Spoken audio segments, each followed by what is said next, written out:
falling incomes. Our policies are boosting take-home pay at a historic pace. Under Biden, real wages plummeted by $3,000.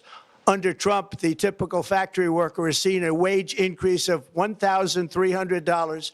For construction workers, it's $1,800. For miners, we're bringing back clean, beautiful coal. It's $3,300. And for the first time in years, wages are rising much faster than inflation.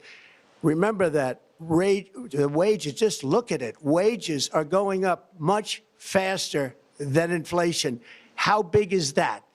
Very importantly, there are more people working today than at any time in American history, and 100% of all jobs created since I took office have been in the private sector. Think of that. 100% of all jobs have been in the private sector rather than government, which is the only way to make a country powerful and great. This historic trend will continue. Already, I've secured a record-breaking $18 trillion of investment into the United States, which means jobs, wage increases, growth, factory openings, and far greater national security. Much of this success has been accomplished by tariffs. My favorite word, tariffs, which for many decades have been used successfully by other countries against us, but not anymore. Companies know that if they build in America, there are no tariffs, and that's why they're coming home to the USA in record numbers. They're building factories and plants at levels we haven't seen, AI, automobiles. We're doing what nobody thought was even possible, not even remotely possible. There has never, frankly, been anything like it. 1 year ago, our country was dead. We were absolutely dead. Our country was ready to fail, totally failed. Now, we're the hottest country anywhere in the world, and that's said by every single leader that I've spoken to over the last 5 months.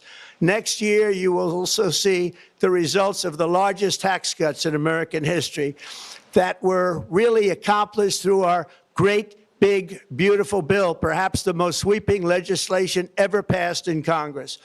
We wrapped 12 different bills up into one beautiful bill. That includes no tax on tips, no tax on overtime, and no tax on Social Security for our great seniors. Under these cuts, many families will be saving between $11,000 and $20,000 a year, and next spring is projected to be the largest tax refund season of all time.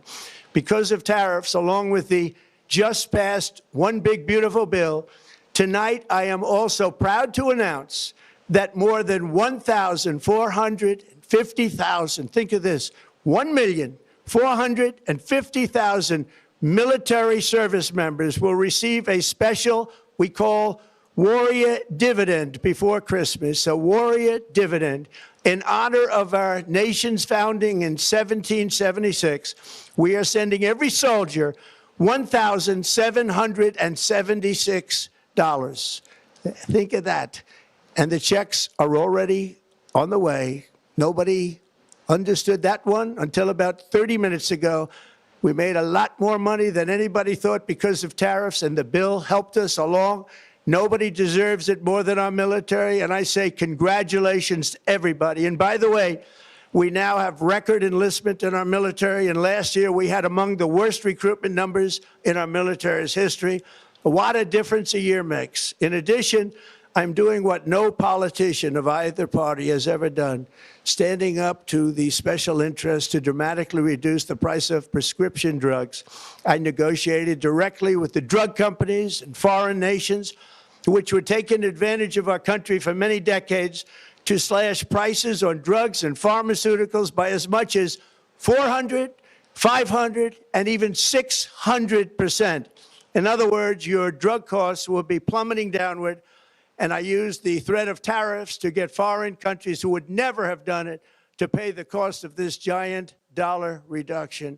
They stopped ripping us off, and it began as of 4 days ago.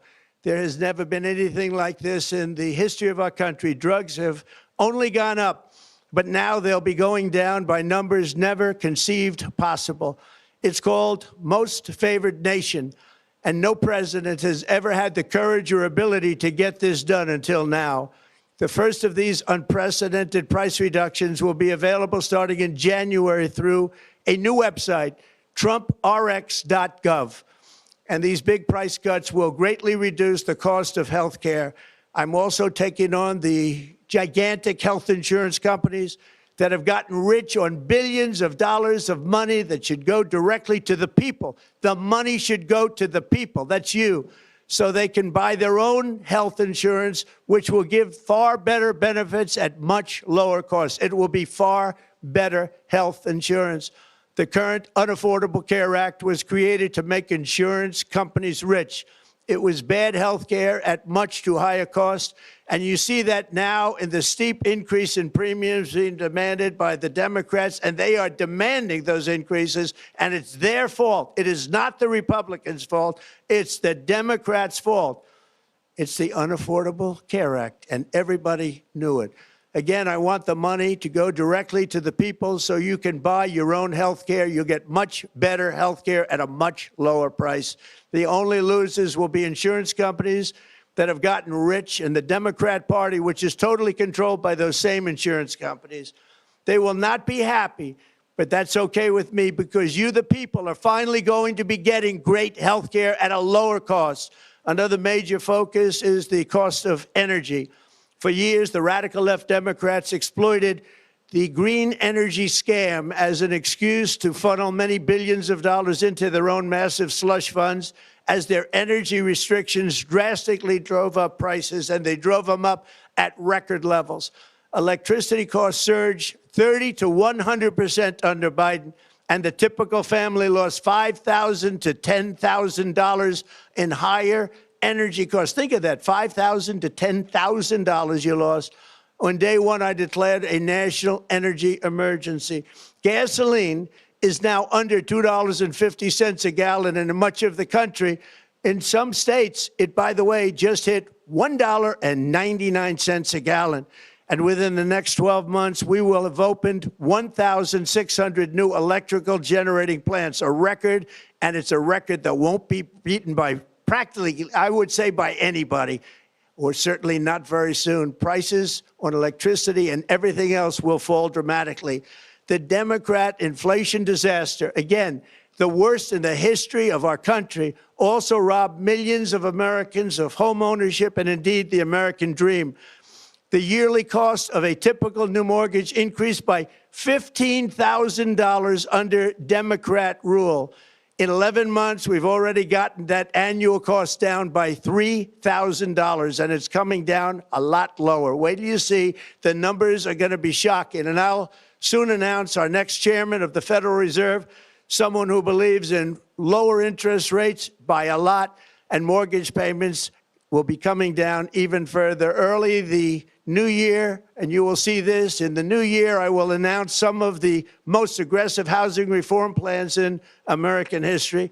A major factor in driving up housing costs was the colossal border invasion. We have never been invaded. This is the worst thing that, frankly, in my opinion, the worst thing that the Biden administration did to our country is the invasion at the border. The last administration and their allies in Congress brought in millions and millions of migrants and gave them taxpayer-funded housing while your rent and housing costs skyrocketed. Over 60% of growth in the rental market came from foreign migrants. At the same time, illegal aliens stole American jobs and flooded emergency rooms, getting free health care and education paid for by you, the American taxpayer. They also increased the cost of law enforcement by numbers so high that they are not even to be mentioned. For the first time in 50 years, we are now seeing reverse migration as migrants go back home, leaving more housing and more jobs for Americans. In the year before my election, all net creation of jobs was going to foreign migrants. Since I took office, 100% of all net job creation has gone to American-born citizens, 100%. In the end, government either serves the productive, patriotic, hardworking American citizen, or it serves those who break the laws, cheat the system, and seek power and profit at the expense of our nation. Look at Minnesota, where Somalians have taken over the economics of the state and have stolen billions and billions of dollars from Minnesota and indeed from the United States of America. And we're going to put an end to it. For so long as before my election, the vast majority of good and decent Americans were forced to watch as corrupt politicians plundered the halls of power, exploited our taxpayers, and pillaged every system that makes civilized society function. But not anymore, and you see that every day, not anymore. We're putting America first, and we are making America great again. Very simple. We are making America great again. Tonight, after 11 months, our border is secure. Inflation is stopped. Wages are up. Prices are down. Our nation is strong. America is respected. And our country is back, stronger than ever before. We're poised for an economic boom, the likes of which the world has never seen. Soon we will host the World Cup and the Olympics, both of which I got. But most importantly, we will celebrate the 250th anniversary of the Declaration of Independence. There could be no more fitting tribute to this epic milestone than to complete the comeback of America that began just 1 year ago. When the world looks at us next year, let them see a nation that is loyal to its citizens, faithful to its workers, confident to its identity, certain to its destiny, and the envy of the entire globe. We are respected again like we have never been respected before. To each and every one of you, have a Merry Christmas and a Happy New Year. God bless you all.